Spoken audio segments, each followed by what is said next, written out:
जय हिंद दोस्तों। MK. Maurya classes में आपका स्वागत है। 10th क्लास फिजिक्स का फर्स्ट चैप्टर प्रकाश का परावर्तन से जो भी ऑब्जेक्टिव प्रश्न बनता है 1 से 2 वीडियो में सभी प्रश्नों को हल करते हैं। इस वीडियो में 40 प्रश्नों को हल करते हैं।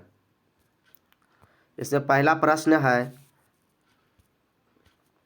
प्रकाश गमन करती है। तो प्रकाश बताइए, गमन जो करती है सीधी रेखा में गमन करती है, टेढ़ी रेखा में गमन करती है, किसी भी दिशा में गमन नहीं करती है, इनमें से कोई नहीं। तो प्रकाश जो गमन करती है कैसी रेखा में गमन करती है? तो प्रकाश सीधी रेखा में गमन करती है। ऑप्शन नंबर ए इसका राइट आंसर हो जाएगा।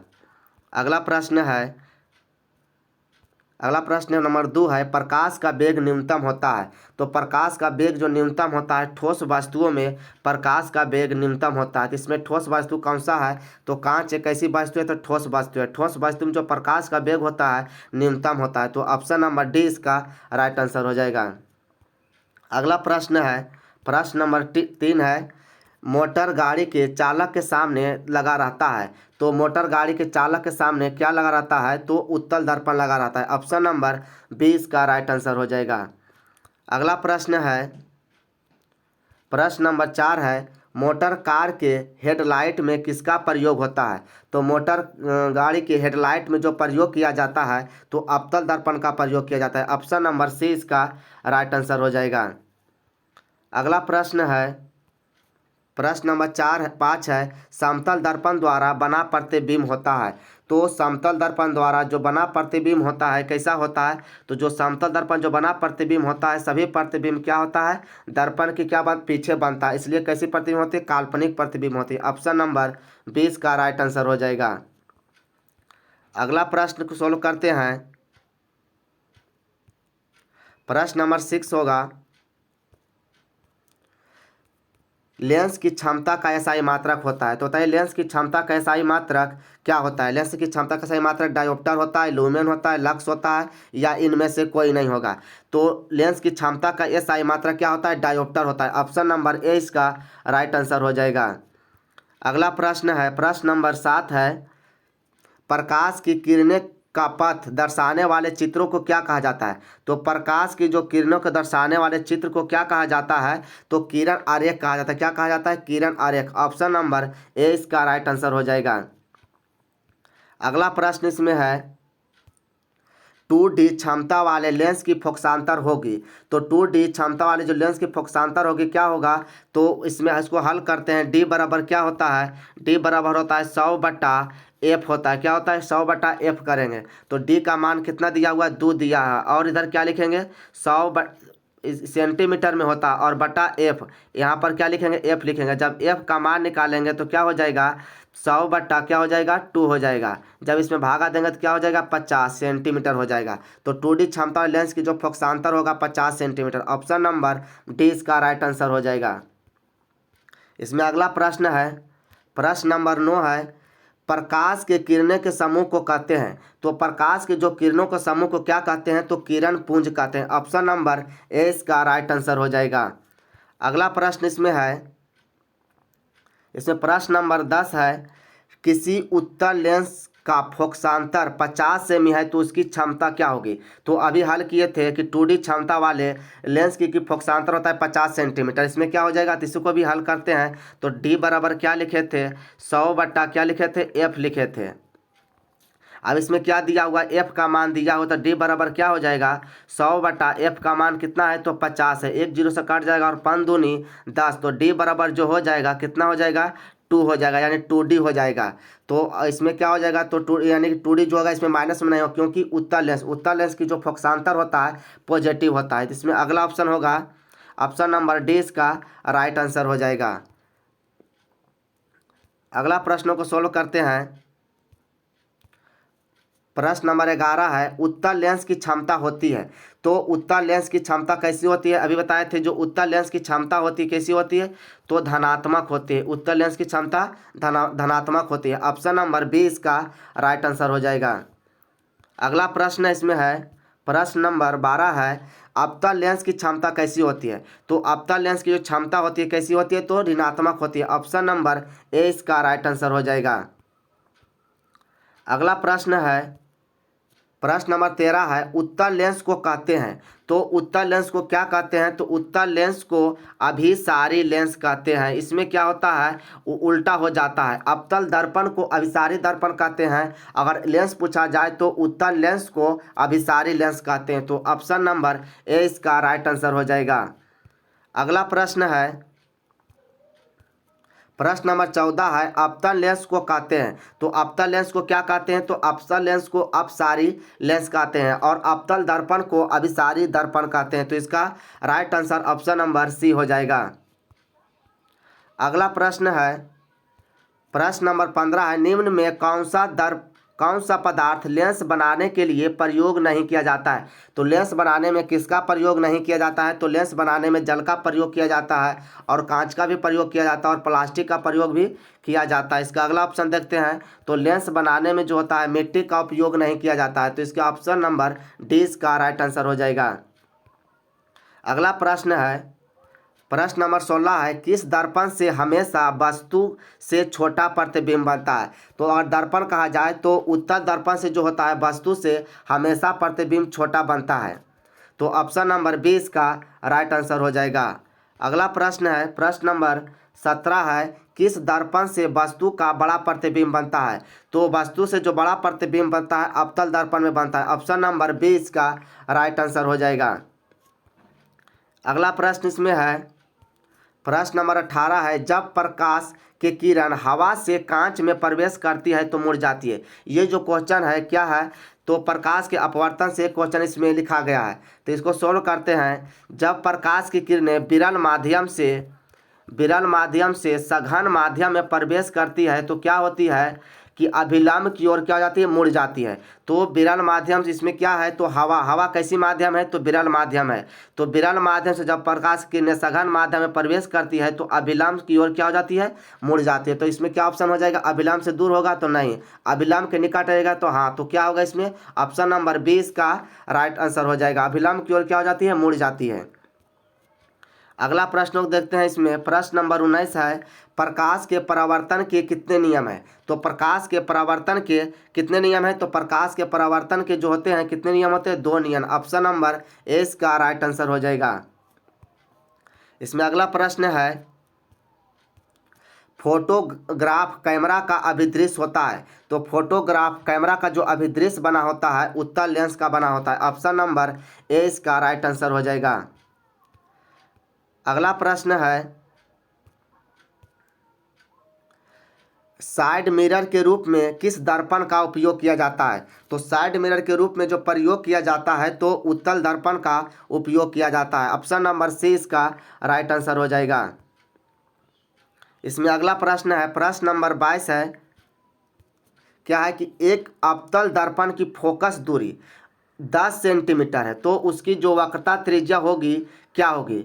तो फोकस दिया हुआ है 10 सेंटीमीटर दिया हुआ है तो आर बराबर फार्मूला होता है, आर बराबर होता है 2f होता है। तो आर का मान निकालेंगे 2 हो गया और एफ का मान कितना दिया हुआ है, 10 सेंटीमीटर दिया हुआ है। 10 सेंटीमीटर दिया तो आर का मान क्या हो जाएगा, 10 गुने 2 क्या हो जाएगा, 20 सेंटीमीटर हो जाएगा। तो ऑप्शन नंबर 20 प्रश्न का राइट आंसर हो जाएगा। अगला प्रश्न है, प्रश्न नंबर 23 है, सरल सूक्ष्मदर्शी में किसका प्रयोग किया जाता है। जो सरल सूक्ष्मदर्शी में जो प्रयोग किया जाता है उत्तल लेंस का प्रयोग किया जाता है। ऑप्शन नंबर डी इसका राइट आंसर हो जाएगा। अगला प्रश्न को इसमें देखते हैं। प्रश्न नंबर 24 है, किस लेंस के द्वारा सिर्फ काल्पनिक प्रतिबिंब बनता है। तो बताइए इसमें किस लेंस के द्वारा जो होता है सिर्फ काल्पनिक प्रतिबिंब बनता है। तो दर्पण में जो होता है उत्तल दर्पण में क्या होता है, उत्तल दर्पण में सिर्फ काल्पनिक प्रतिबिंब बनता है और इसी का उल्टा हो जाता है अवतल दर्पण लेंस में जो क्या होता है सिर्फ काल्पनिक प्रतिबिंब बनता है। तो ऑप्शन नंबर ए इसका राइट आंसर हो जाएगा। अगला प्रश्न है, परावर्तन के नियम से निर्धारित होता है। तो परावर्तन के नियम से क्या निर्धारित होता है, आपतन कोण परावर्तन कोण के बराबर होता है। तो आप ऑप्शन नंबर ए इसका राइट आंसर हो जाएगा। क्या होता है, कोण आई जो होता है कोण आर के बराबर होता है। इसमें अगला प्रश्न को देखते हैं। प्रश्न नंबर 26 है, काल्पनिक प्रतिबिंब हमेशा होता है। तो काल्पनिक प्रतिबिंब जो होता है हमेशा सीधा होता है। क्यों होता है, क्योंकि दर्पण से क्या होता है पीछे बनता है। काल्पनिक प्रतिबिंब क्या होता है, हमेशा क्या होता है, सीधा होता है। ठीक है, तो ऑप्शन नंबर क्या हो जाएगा, ए इसका राइट आंसर हो जाएगा। अगला प्रश्न है, प्रश्न नंबर 27 है, लेंस में फोकस की संख्या होती है। तो लेंस में जो फोकस की संख्या कितनी होती है, दो होती है, एक होती है F1 और एक होती है F2। तो लेंस में जो फोकस की संख्या कितनी होती है, दो होती है। ऑप्शन नंबर ए इसका राइट आंसर हो जाएगा। अगला प्रश्न है, प्रश्न नंबर 28 है, सर्च लाइट का परावर्तक सतह होता है। तो जो गाड़ी मोटर में सर्च लाइट का जो परावर्तक सतह होता है अवतल दर्पण का होता है। ऑप्शन नंबर 20 का राइट आंसर हो जाएगा। अगला प्रश्न है, दाढ़ी बनाने में किस दर्पण का प्रयोग किया जाता है। तो किस दर्पण से बड़ा प्रतिबिंब बनता है, तो अवतल दर्पण से क्या होता है, वस्तु का बड़ा प्रतिबिंब बनता है। तो इसलिए क्या होता है, दाढ़ी बनाने में अवतल दर्पण का उपयोग किया जाता है। तो ऑप्शन नंबर सी इसका राइट आंसर हो जाएगा। अगला प्रश्न को सोल्व करते हैं। इसमें अगला प्रश्न है, एक उत्तल लेंस की क्षमता एक डायोप्टर है तो लेंस की फोकस होगी। तो क्या बताए थे, डी बराबर जो होता है 100 बटा क्या होता है, एफ होता है। और डी का मान दिया हुआ कितना दिया हुआ, एक दिया हुआ है। इधर क्या हो जाएगा, 100 बटा एफ हो जाएगा। तो एफ का जब मान निकालेंगे तो एफ बराबर कितना हो जाएगा, 100 सेंटीमीटर में। और फोकस की दूरी क्या होती है, सेंटीमीटर। तो ऑप्शन नंबर इसमें क्या हो जाएगा, और उत्तल लेंस इसमें दिया हुआ, उत्तल लेंस की जो फोकस होती है क्या होती है, पॉजिटिव होता है। तो ऑप्शन नंबर सी इसका राइट आंसर हो जाएगा 100 सेंटीमीटर। इसमें अगला प्रश्न को सोल्व करते हैं। इसमें अगला प्रश्न है, सोलर कुकर में किस दर्पण का उपयोग किया जाता है। तो सोलर कुकर में किसका उपयोग किया जाता है, तो अवतल दर्पण का उपयोग किया जाता है। क्यों किया जाता है, तो अवतल दर्पण द्वारा जो क्या होता है को अभिसारी दर्पण कहते हैं। तो अवतल दर्पण क्या होता है, प्रकाश की जो सभी किरणें होती है क्या होती है, एक पर कुछ होती है मिल जाती है। इसलिए क्या किया जाता है, सोलर कुकर में अवतल दर्पण का उपयोग किया जाता है। तो ऑप्शन नंबर ए इसका राइट आंसर हो जाएगा। इसमें अगला प्रश्न है, प्रश्न नंबर 32 है, उत्तल लेंस से बना प्रतिबिंब होता है। तो उत्तल लेंस से जो बना प्रतिबिंब होता है तो कैसा होता है, वास्तविक और उल्टा होता है। ऑप्शन नंबर 20 प्रश्न का राइट आंसर हो जाएगा। अगला प्रश्न है, उत्तल लेंस में जब F और 2F के बीच रखा जाता है तो बना प्रतिबिंब होता है। तो जब वस्तु को F और 2F के F1 और F2 के जब बीच रखा जाता है तो वस्तु का बड़ा प्रतिबिंब बनता है। और कैसा बनता है, वास्तविक बनता है। वास्तविक प्रतिबिंब कैसा होता है, तो उल्टा होता है। तो ऑप्शन इसका ए राइट आंसर हो जाएगा।